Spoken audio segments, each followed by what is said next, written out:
Hi, this is Tim of the 1916 Company. Welcome and thanks for logging on. If you love this watch, email me, Team Mosso at the1916company.com for purchase pricing and availability questions concerning this watch.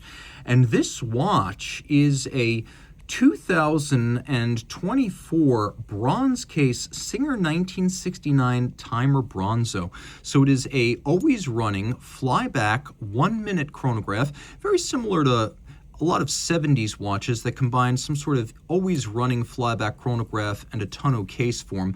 Some watches had one, some watches had both, but this watch is an homage to that era.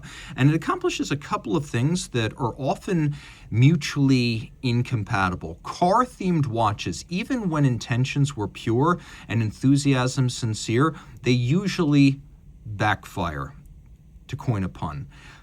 It's very difficult to do a good car-themed watch. It's also very difficult to do an historical homage that doesn't feel a little bit like plagiarism. And yet this watch is redolent of 70s style and of automotive cool without directly copying either. So Marco Borrachino and Rob Dickinson of Singer Reimagined decided to create a car-themed watch that is car-adjacent. It doesn't hit you over the head with the links.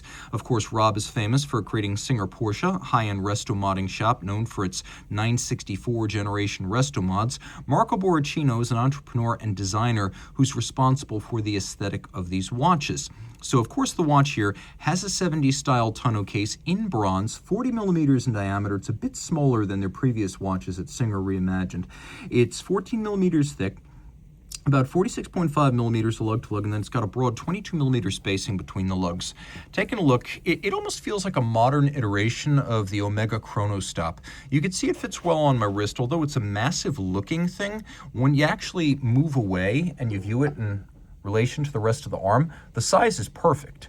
And although it's a weighty watch, it's not overbearing in any way. You can see down the barrel, it's nowhere near the edge of my wrist, so you could probably wear this on a wrist as small as 15 centimeters circumference. The other thing I like is that they give us Velcro.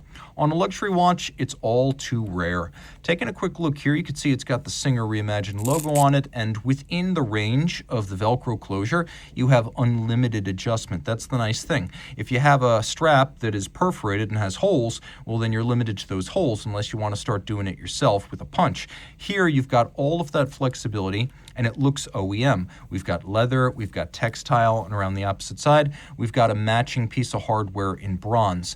Now, bronze's defining characteristic is its copper tone. At least that's how it starts. Initially, very similar to an intense rose gold. Over time, it will patina. Most responsible watchmaking use of bronze involves a variety of it that will not patina too much. So it's not going to dye your wrist blue, for example. And that's the case here. It's a responsible, reasonably inert, though inevitably patina aging variety of bronze. 100 meters water resistant. Part of the idea here is that with a sapphire and titanium caseback, even as the bronze does age, what touches your skin will not change. It's an interesting combination of a few polished highlights and satination. We have this sort of circular concentric satination across the lug hood and the case top. And if you look carefully, it's a monoblock case, so a very seamless look. There's no separate bezel in mid-case, giving it a very ingot-like aesthetic. It feels like a monoblock, and in fact, everything, dial and movement, loads through the back as a result. We do have a flyback action. We're able to reset and restart the chronograph. It's a quirky thing that has a lot of appeal. And particularly for me, if I'm doing strength exercises, things that involve body weight, it's often useful to have something that'll give me a quick flyback and a timing interval of 1 minute. And so there's all sorts of uses for this. You'll find it's a lot of fun. Even just playing with it is quite enjoyable. And although the Oceanograph caliber does not feature a hacking function, since this is your running seconds, boom, 0 reset. Now you're synchronized. We have this lovely coined chaptering outboard that is a deliberate part of the design aesthetic. It separates the dramatically boxed and cambered plexiglass reminiscent sapphire from the inner dial. And they describe the dial as velvety olive green. Wordsmiths. Taking a quick look, you can see obviously the aesthetic is that of a 1969 Porsche 911 dashboard instrument by VDO. So if you look at a tachometer or speedometer, you're going to see where all of this comes from. The typeface, the little cap at the center of the hands, the style of them, the color of orange used. And so, like I said, this is a great car adjacent watch because there are a lot of sideways glances at the source material without ever feeling like they are hammering you over the head with it. And if you're wondering whether this orange variant of Luminova actually glows, let's clarify. It does, but not brightly. Taking another look at the dial, you can see we have all applique, fluted, and faceted indices. Look how they contrast as you move them through light. That's why each one has no fewer than 3 faceted, and it's really good looking. You can see we have that little cap on the center hand, just like the dashboard of an old Porsche.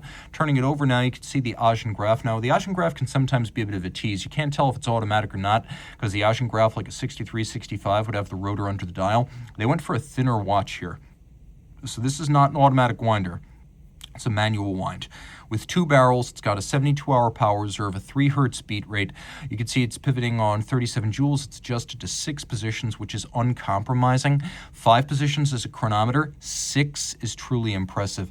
You can see the unique regulation system that allows for extraordinarily precise adjustment of this movement. And it is made by Agenor under Jean-Marc Wiederrecht, and he's mentioned that as a Genevan product with a certain caliber of decoration, it meets all the standards for the Poisson de Genève, but it has not gone through the certification. That said, it lacks for nothing, and it is a big movement, properly filling this large case back. It's 34.4 millimeters, which is essential for me in a large watch with a display case back. What's also interesting, too, is that it's neither a cam nor a column wheel. What it is a direct acting lever that is both a disengagement for the clutch and a reset on the heart cam. So as long as you hold it, it will remain at the index because I have both disengaged the clutch and centered the heart cam, but the center ends as soon as I pull my finger off. The centering ends immediately.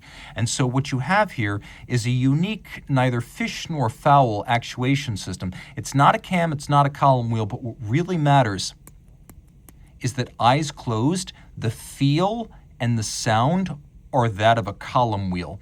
Compliant mechanisms, and you can see this is based largely on spring tension. There's a linear spring here. They don't always work out well. Fortunately, this has been carefully honed.